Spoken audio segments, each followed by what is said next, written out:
Hello, everybody, and welcome to this latest in the ValuesJam guest session series. And Debbie, brilliant to have you here. So, to start with, please introduce yourself and tell everybody about what you do.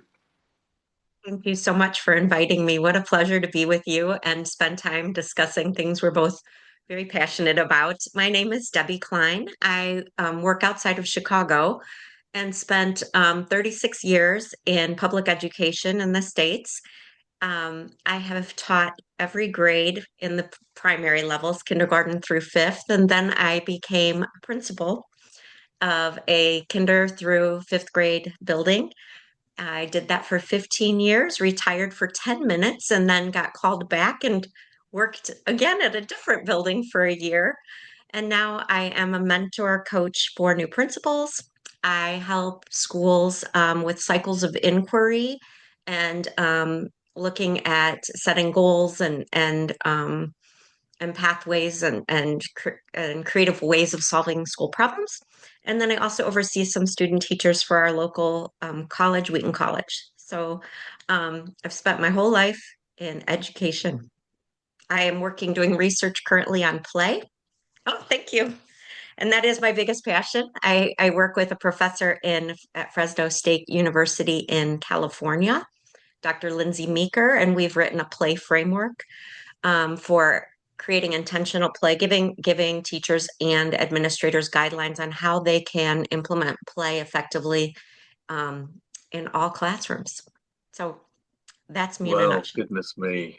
Um, I got to ask you, do you teach maths at all, I or have you did. done? All I right, because have. I've all right. Well, I've got a question for you, which I think Oh might no. test you. It will test me because I'm like, could we talk English instead, please? Well, do you know what I'm curious to know? You've just talked about your lifetime of decades teaching children.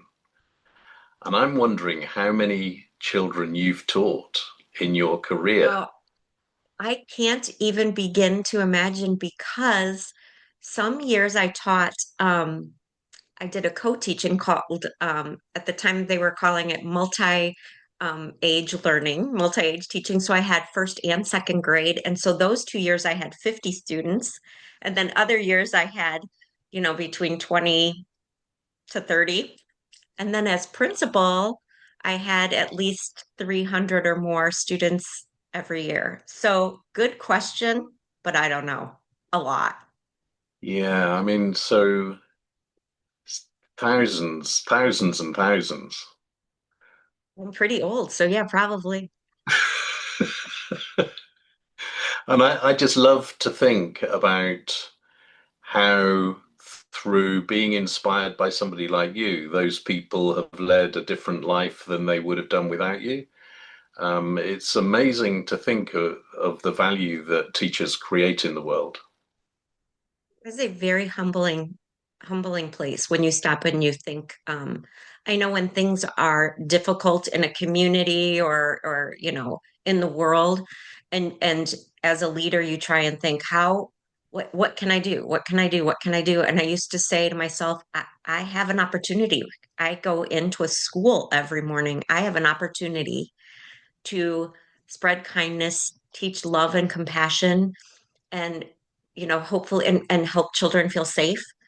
And that's the contribution that I feel like I can do that, even though I can't solve all of these other things going on in the world. I hope, I hope and pray that I make a difference every day in a positive direction for kids. Yeah. And then the other bit of what you just mentioned, and I remember this was what prompted me to get in touch with you in the first place, was your focus on play. And I think it's just so important, not only for kids, and actually in Values Jam, I don't know whether you'll experience this during our conversation today, but what happens quite regularly is that memories from a long time ago are sometimes unsurfaced because of the conversation. And I'm going to share one with you right now because of play. And I was consulting, doing a session for a group of technology people. Now, I'm going to be stereotypical. Apologies to technology people out there that are listening.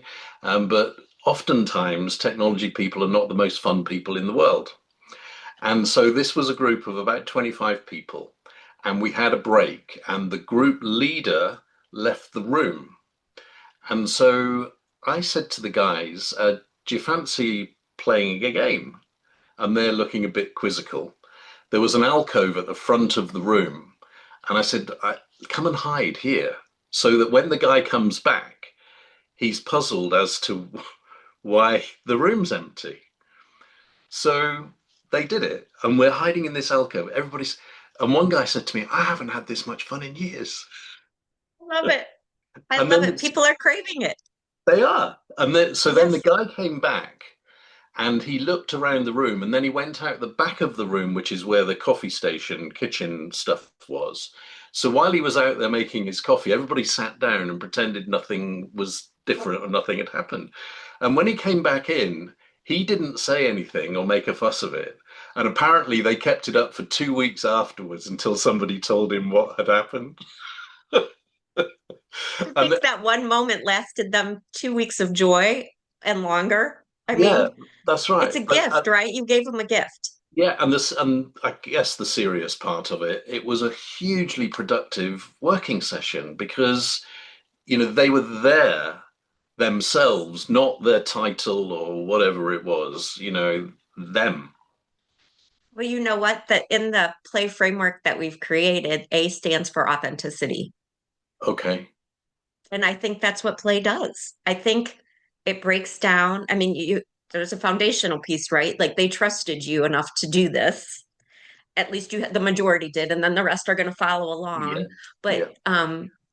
But what you're saying, you're right. You saw the real people, and I feel like as an administrator, when I did playful staff meetings, I that's those were the bridge builders. The communication increased, and that's why I think when you and I first met, I think I responded, this looks like something I could use to Yeah, you build did. build Yeah. st staff morale and better teams.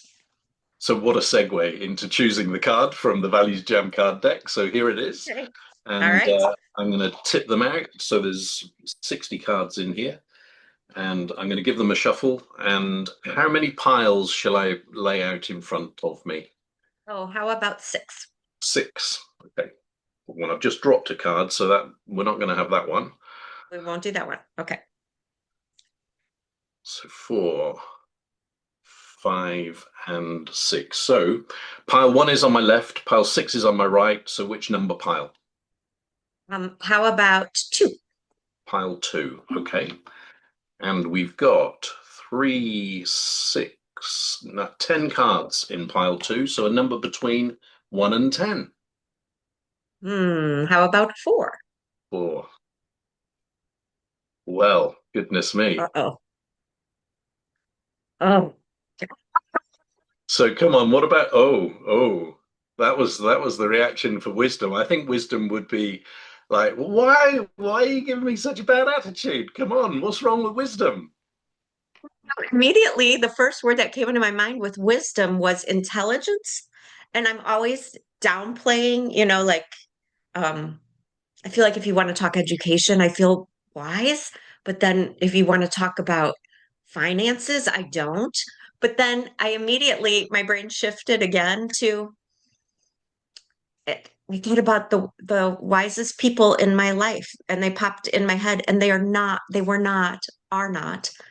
most highly educated people, but they're so wise. And I'm talking about, my parents and my grandparents.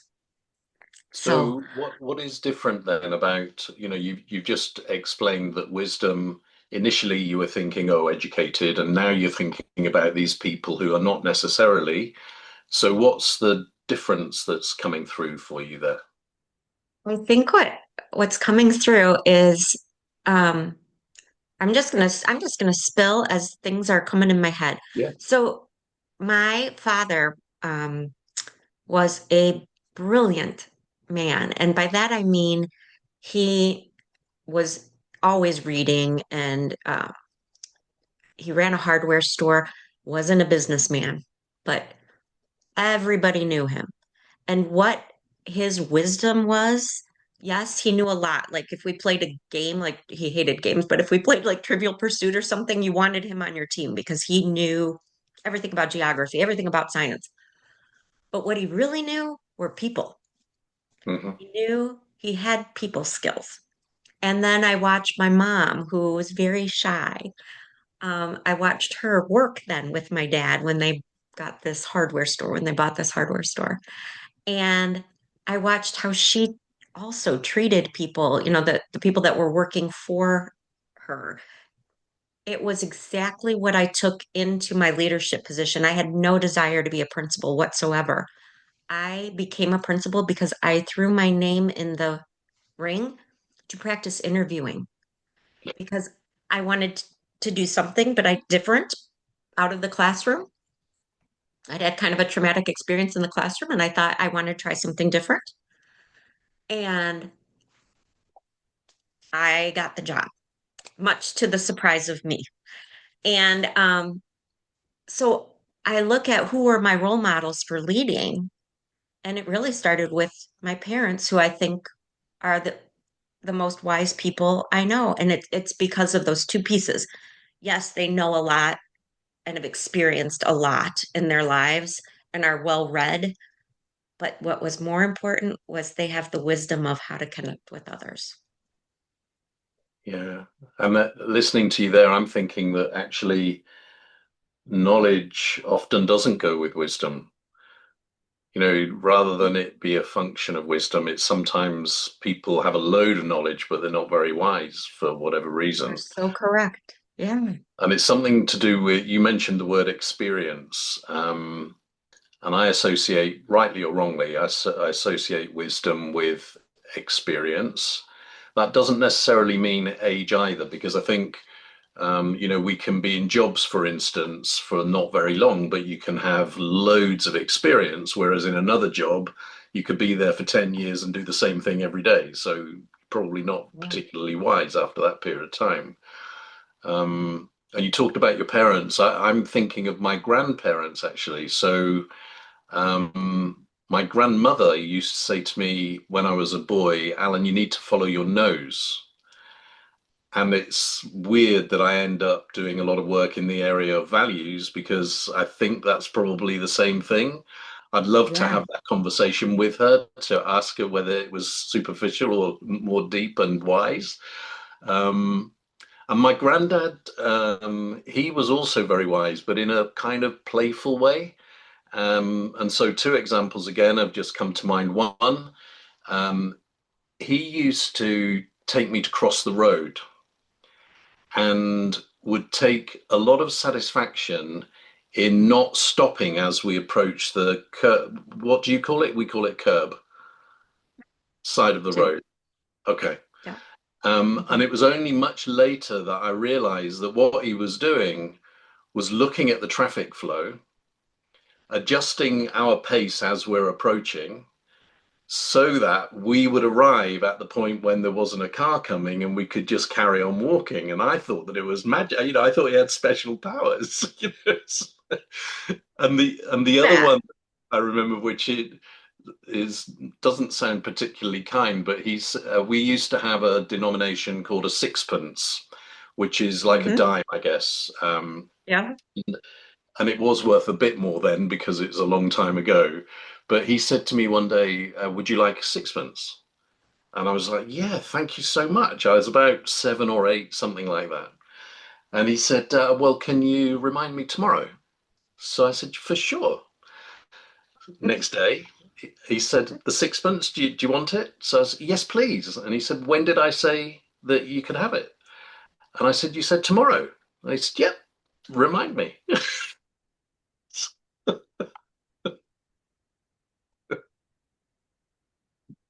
Now, for this opening question, there's also a kind of metaphor version of the question. So, when you think of the word wisdom, what images, sounds, and feelings come to mind?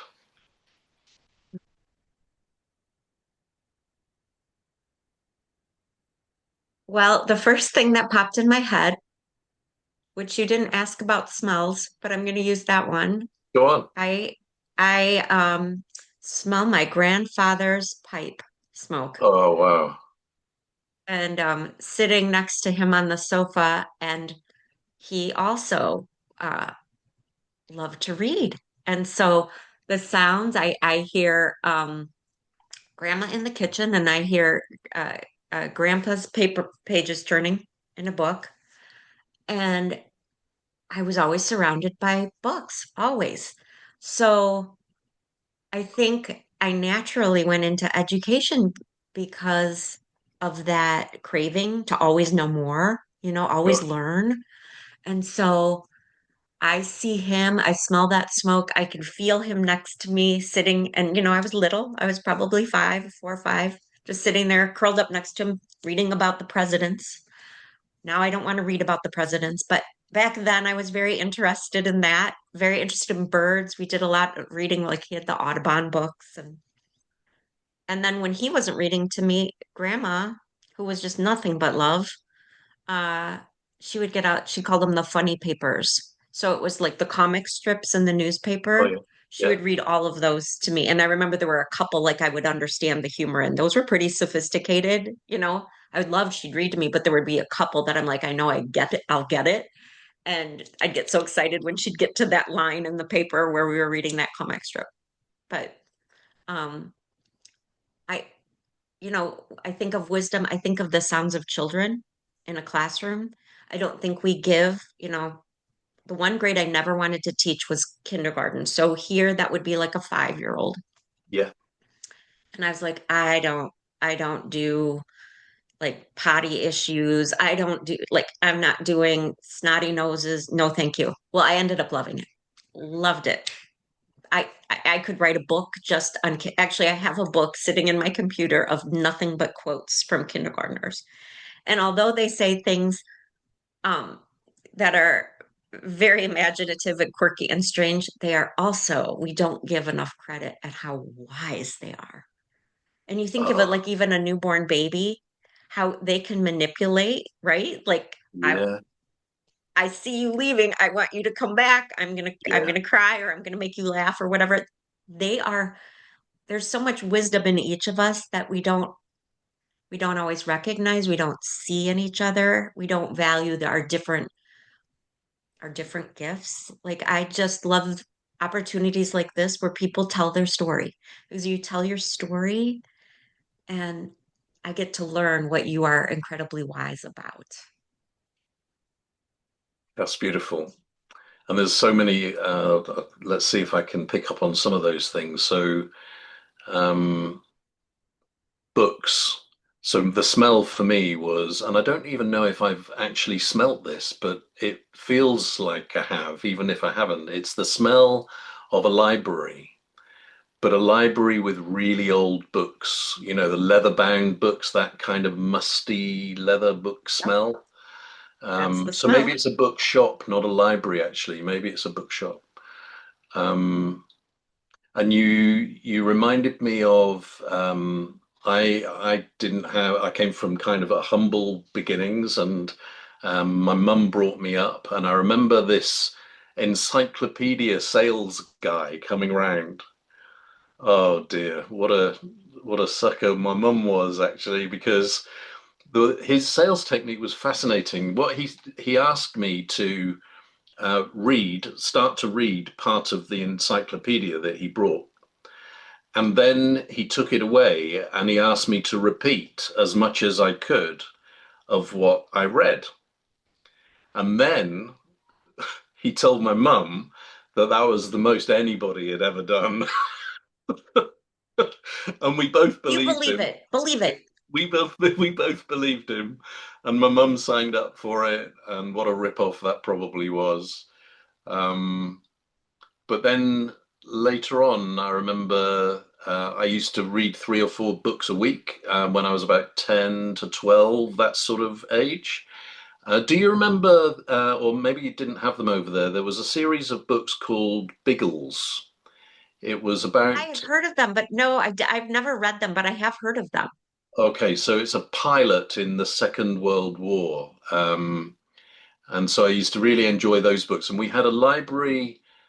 We lived on like a public housing estate, and if you walked across the bridge, so like a 15 or 20-minute walk, there was a library there. And I remember we used to go every Monday, kind of early evening, and when you took your books back, the librarian tested you. So they must. I'm thinking back. I can't imagine how they must have known about all of this stuff. So they would ask you, what happened when Ginger met Biggles for the first time, and it was a really good kind of process to go through. That's Um, awesome. yes, there's that, and then children. Oh, I came across it. It was a study of psychologists asking pretty young children what the definition of love was, and a list of the quotes. And I can remember two that I'll share with you. There were other good ones as well, but these two just stuck in my mind. One child, and these are both, I think, 7 or 8 years old. Okay.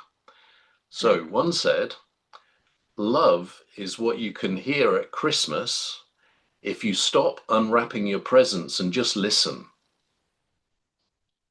Profound and beautiful. isn't it? It And gives me chills. yeah. And then the other one,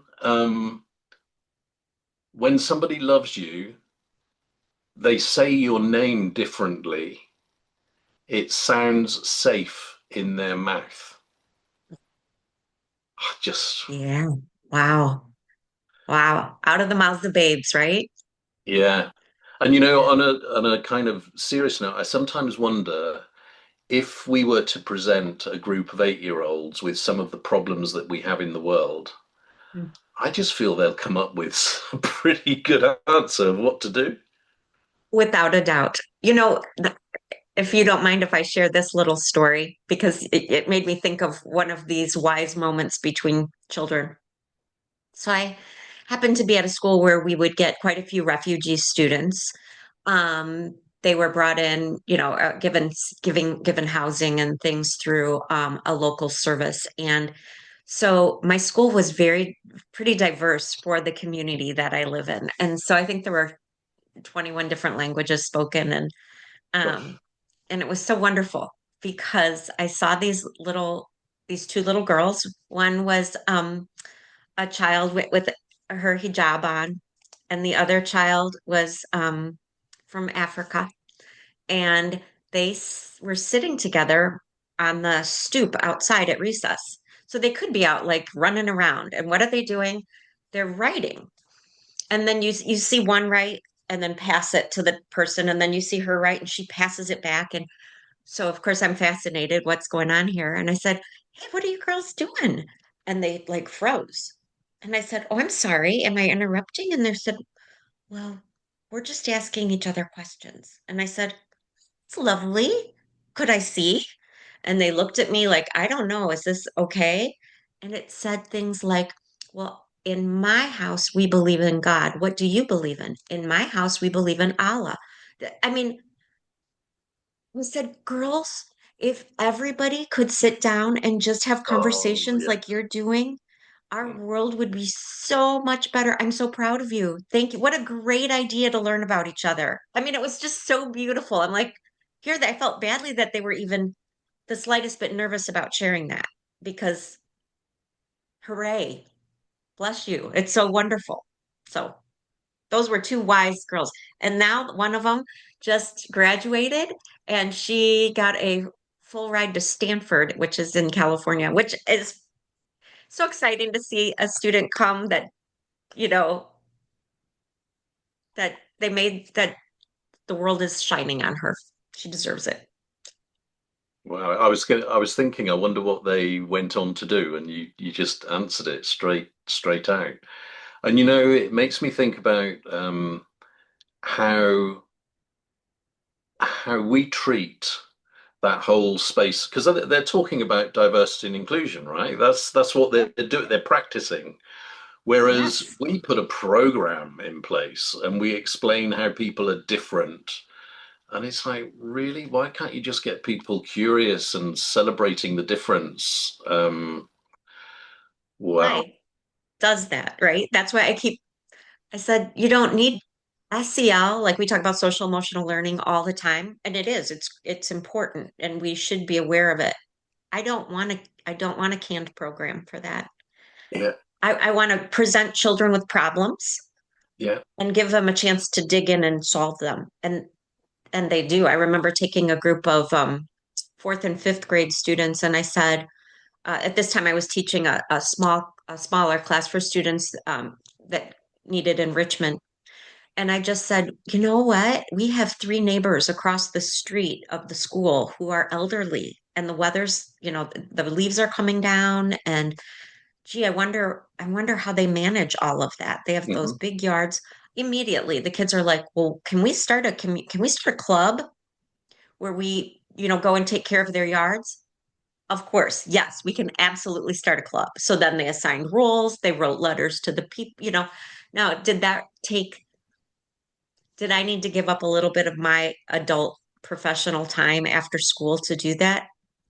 Yes. And you know what? It was soul filling. So it's all those times where I think, I know I'm diverging off of wisdom, but the moments where I became more wise were in these moments where I thought I was teaching my children, my personal children, somebody else's child, a lesson about community service or just how to run an organization or whatever. And the person that learned the most from those moments was me. I mean, we had one of my students when she got into high school, she ended up with neuroblastoma, and it was devastating for the family. And so I got the neighborhood kids together, and I said, let's put on a show, and we'll make it a fundraiser for Anna. And so they created like it was new at the time, like an American Idol kind of. Yeah. And so that each person, they'd come over in the summer and they'd practice in my backyard. And we did, headshots that we sold, and we made a ticket booth and on and on and on. But the kids ran it. They had brought the snacks to sell. Well, I was so proud. I brought oh, yay, we brought the neighborhood together and they're in my backyard. And this is so great for the kids to learn to do this. And I sat there and I looked at all of my neighbors come and sit in my backyard and hand money over, like, and asking what they could do to support Anna. I just sat there and cried. I was completely overwhelmed by all that these children had done. Um, it was I felt like I was the one that benefited from that experience. I was trying to make a difference for them, and I felt like I was given the greatest gift. I just if you can tap into people's goodness, people are good. They want to, most people, I believe, most people want to do good in the world, and we just need to give opportunities for them to have that, right? And so that's what I believe we should be doing in schools. We should be, here's the problem we're dealing with. Help me figure it out. Yeah. And I agree with what you're saying about people being inherently good, but I think you're being overly modest about what you put in place, because without that kind of model that you put in place, the thing wouldn't have happened. And you made me think about, is it possible for us to create systems with wisdom? Mm, Because when you were talking about that community element that you were introducing the children to, I was thinking about how most of the time in schools, learning is focused on personal achievement. Personal attainment, personal achievement, full stop. Might be different in the schools that you've been in because of your approach. But then, why should we be surprised in society that it's full of people that are selfish, if that's what yeah, we put people through when they're young? And yeah, I was talking to somebody maybe a couple of weeks ago about, just imagine if, you're at school 5 days a week. What about if 4 of those days was focused on personal attainment and achievement, and one day was working in groups and being of service to the community? Perhaps the people that came out of that system would not be as selfish and self-serving as many people are. I don't know, but we yeah. seem sometimes to be fighting against systems that don't seem very smart, really. Well, I mean, you are 100% right because as an instructional leader, right, there's a bar and you better meet that bar or exceed it. And I understand that we need some way of measuring whether we are achieving these goals. But I think my sister said it best once, and I always said, so when people asked, what do you want for your children? I always said I want them to be kind, loving, compassionate citizens. I don't care if they're in the gifted program and I don't care if they need special education. I don't care. I don't care about your title if you are, you know, Dr. So and so. I care about you, but I don't care about that stuff. And my sister used to say, I just want my kids to be comfortable in their own skin and be kind. So if that's really my goal, and that's probably why my leadership style, I would say, is probably different than a lot of people. And I don't mean that that's good or bad. It's just this is how Yeah. I do it, is I think my end goal sometimes looks different than um, other administrators who are, very goal oriented in the sense of college and career readiness and again, those are really important, but I feel like foundationally, if we don't if we don't have children that know how to work and play and converse with people that are different than them, I can't expect them to achieve working in a business world if you don't know how to problem solve and get along with others. And guess what? Life, you don't get prizes. And so I always struggle with that part too, like, initiatives where we always are giving a reward, a reward, a reward. I get sometimes for some stickler, situations, you do need that, just some kids do. But to do that globally, I kind of struggle with that because I want it to be intrinsic, I Yeah. want, so I agree with you. Uh, I believe everybody in education wants the best for kids. I do believe every person I've ever worked with has always been passionate about raising wise, kind children. But I think approaches can be, philosophically very different. Mm. And I remember, so, we're having a guest session series, Values Jam here. Every month or 10 times a year, there's also a kind of slightly larger group discussion, which is a deep dive conversation into a particular topic. And education is one of those topics in January every year.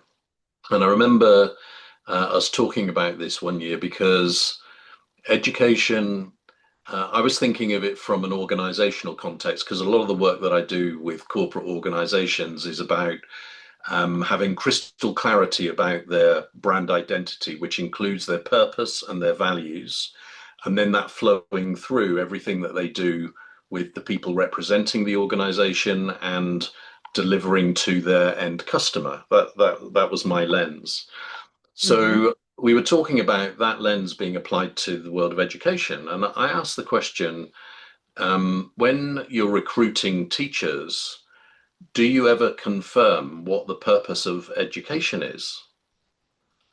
And the Mm, answer was a resounding no from you're right. everybody. And Yeah, it's like, well, how can you expect to fulfill a purpose if the people that are delivering it don't know it or don't attach importance to it? It's bizarre.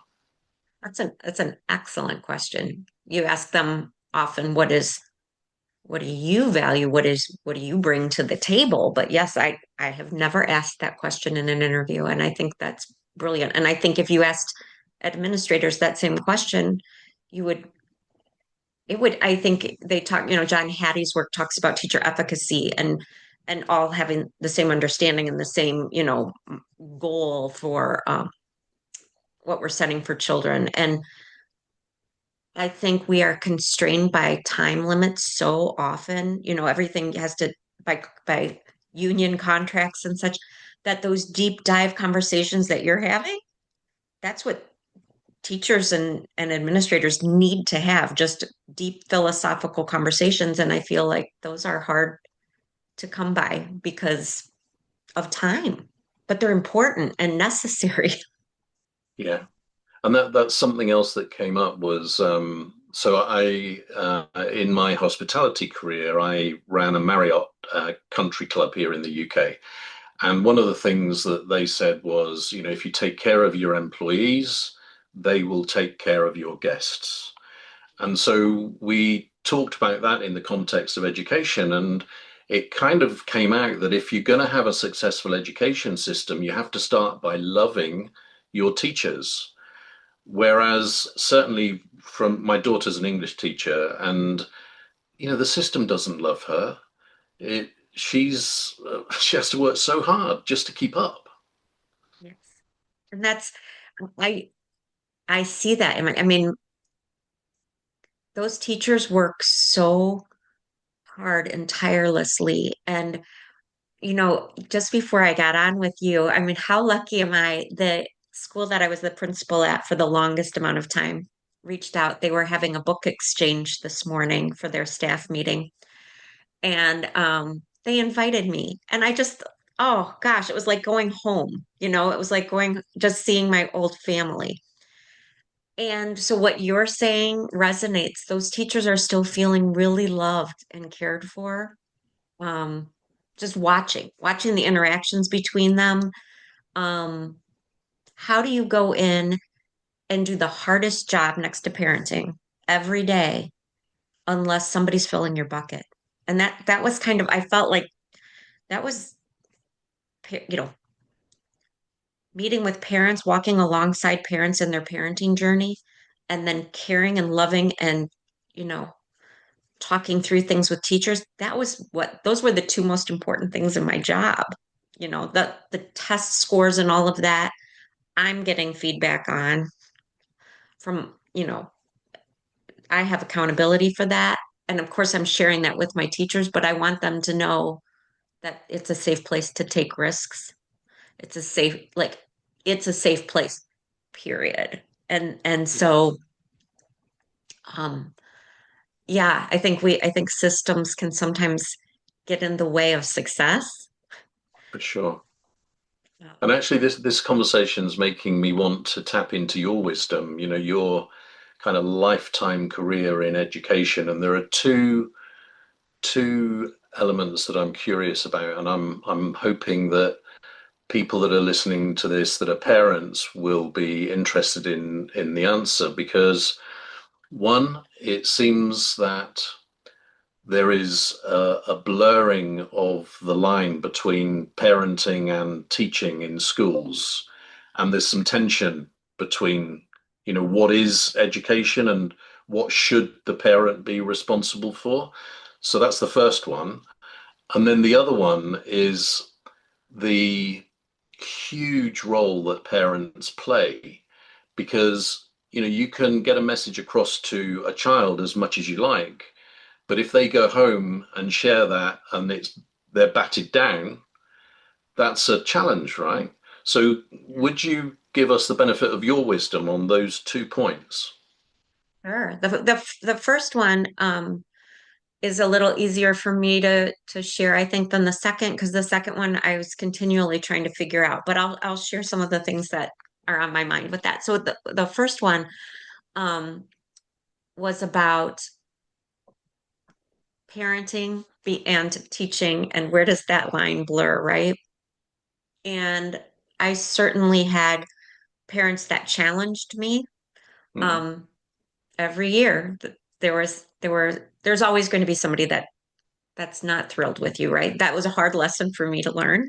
Um, but but if my message is clear and consistent, then you hope they see your heart and it brings tension down. So my tagline, what I always told people was, and I say it to remind myself, please assume goodness and give grace.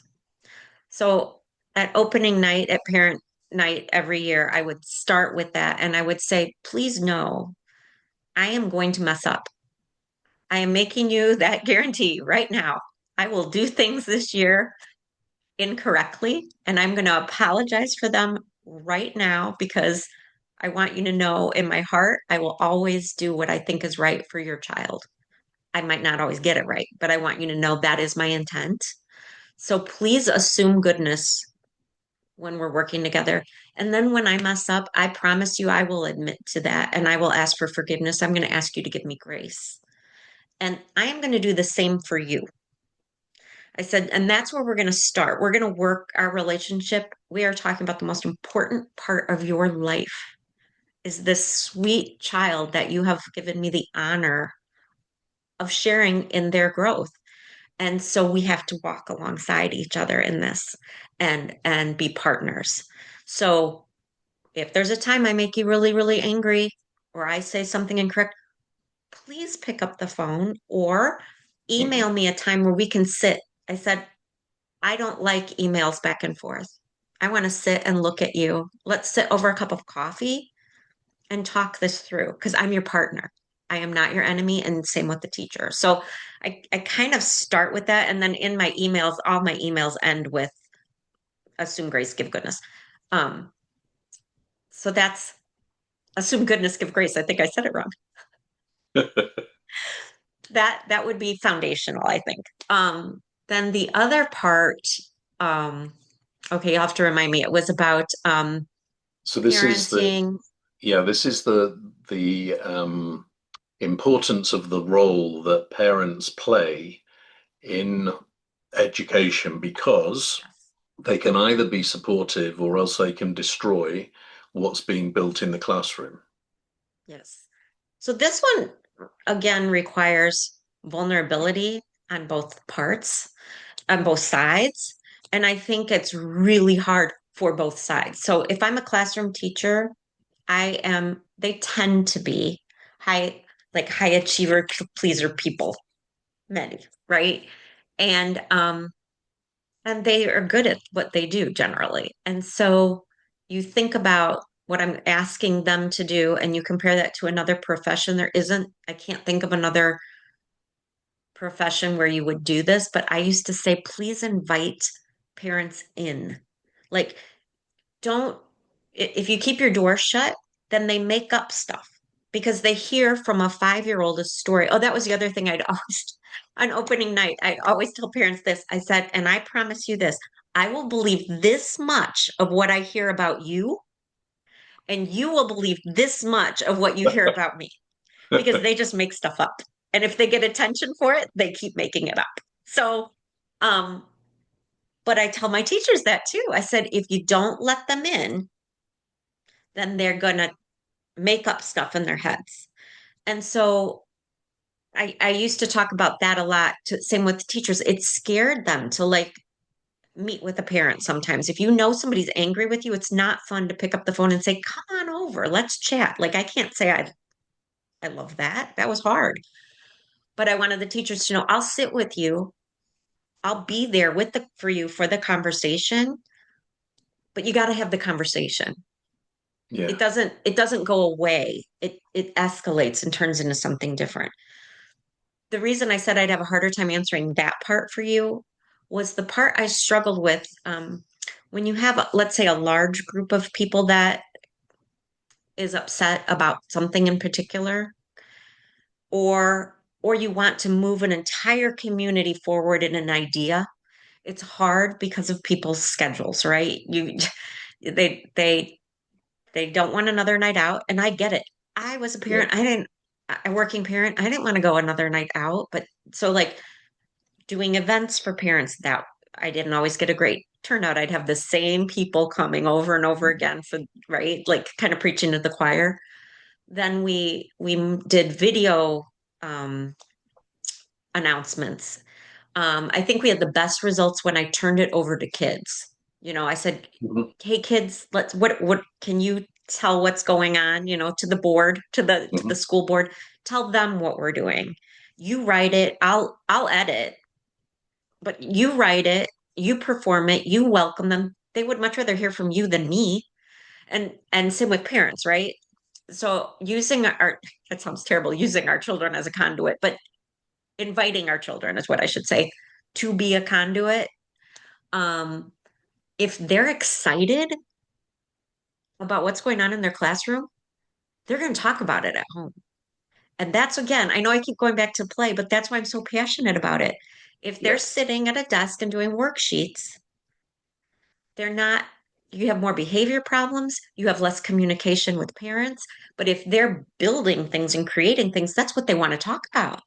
Yeah. So I think it creates a more transparent community, if there's play within the community as well. So that was kind of a long-winded answer, and I don't know that I really got to it No, because I don't feel like I really solved it. I felt like if I brought food in, if I would um do more video casting, those types of things, it reached more people, but I never felt like I did a great job of hooking the whole community. It was just mm, hard. mm. I think people listening to this will appreciate your kind of candid view. You know, you've not presented like a rose-tinted version of what you could do. It's been very real. So I think people will relate to that. And the two things stuck out for me. One is the wisdom of investing time to set the ground rules and have those agreed with people. And I do the same in my work. And in fact, I sat on a jury recently, and the jury foreman started to get, from the beginning, started to deal with the case matters. And I just said, can we just spend 5 minutes talking about how we want to be with each other during this process first? And then, of course, you can go back saying, well, do you remember we said no talking over each other? So can you let this person finish? And it gives you something to fall back on rather than have to make it up as you go along. So I think that's very wise to be doing that. And then the other one was you reminded me of another story. So this was weird how it happened. I was invited by a mutual acquaintance to speak to a teacher at a school in Phoenix, in Arizona. And the original conversation was to be, Alan, would you give us a pro bono talk to our senior students on the topic of values based leadership? Which I was very happy to do. And so we had a pre call with the teacher to talk about this. And during the conversation, I said, does your school have a set of values? And what was she called? Mazzy, I think it was. She said, no, we don't. And I said, well, can you see the benefit of having a set of values? And she said, well, yes, we'd love to, but we don't have any resources. Meaning, if you're going to charge us, we can't afford to pay you. And so you Mhm. don't need any resources as long as you let me guide the students to run the project. How about that?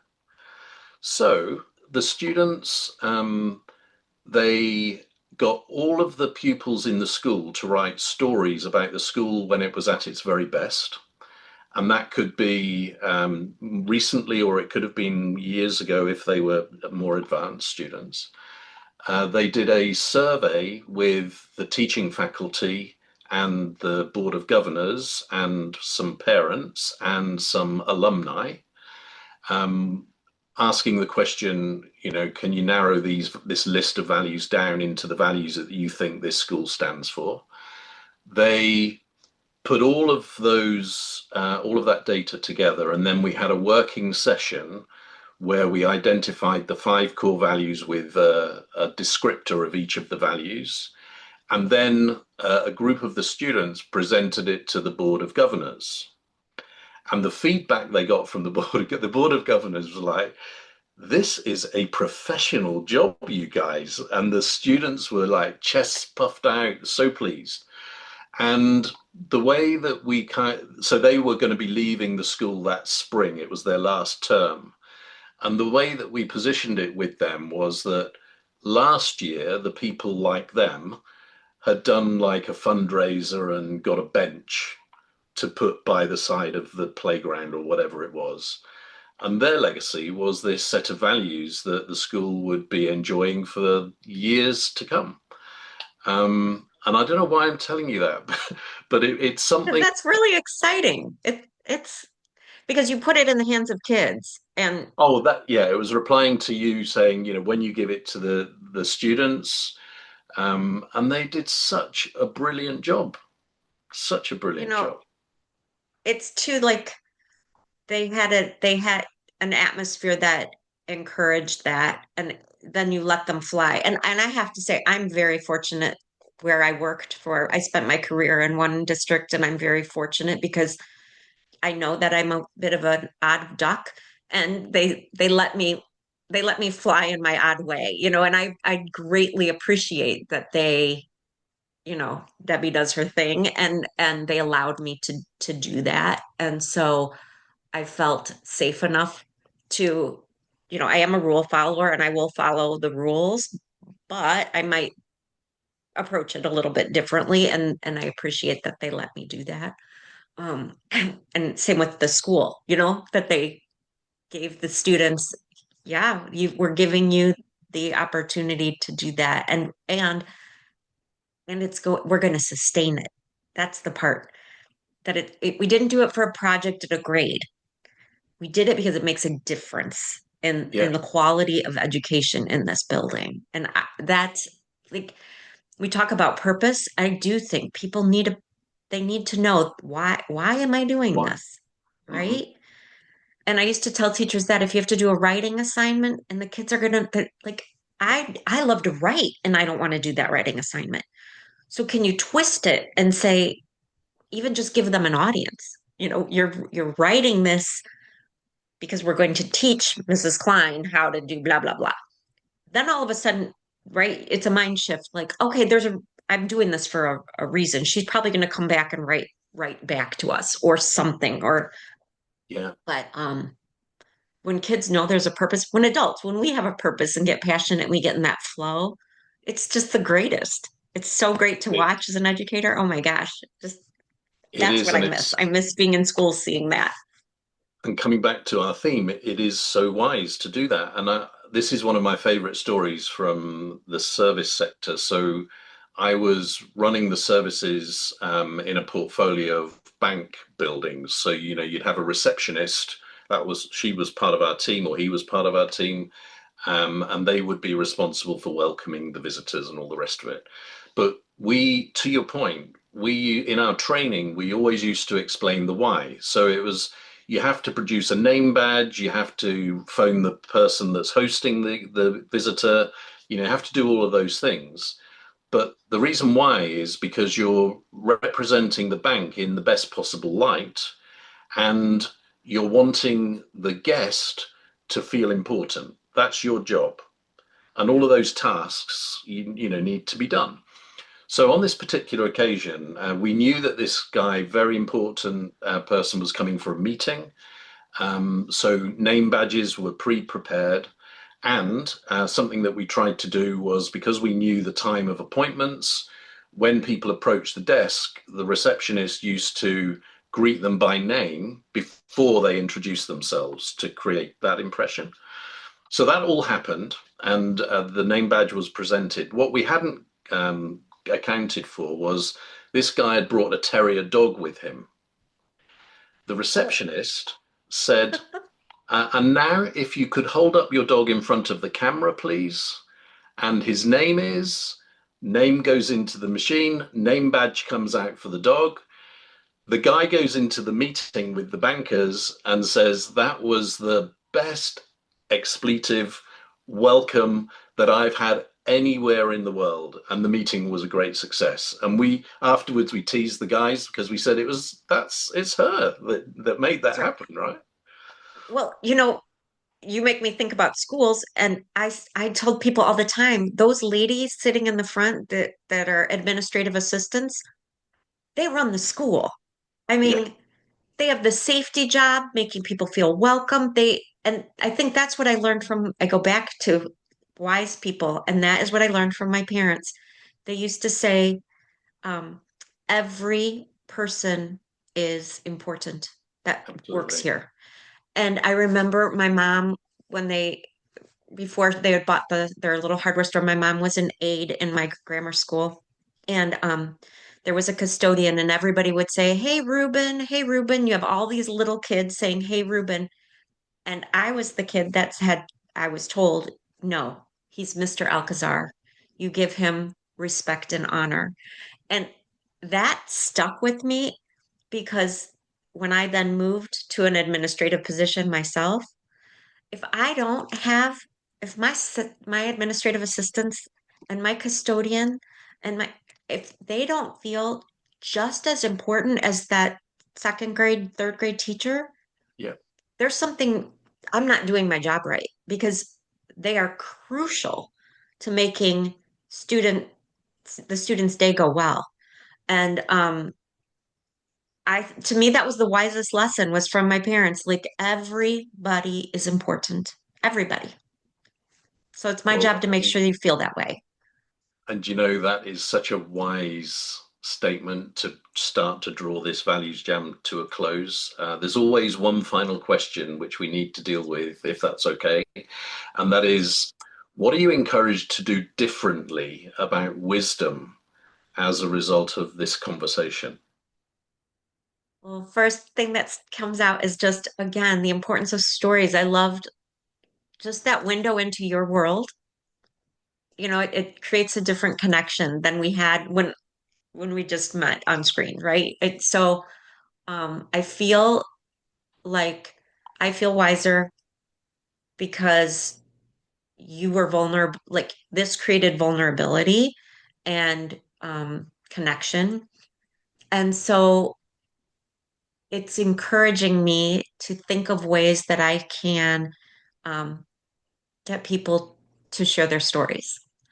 Um, I've always known that's important, but it really, first of all, I love the activity. I think it's such, I just think this is wonderful. And I wish I would have had this when I, I mean, I've already stolen your one idea about your scavenger hunt idea. I've already stolen that one. So now I've got another idea to steal.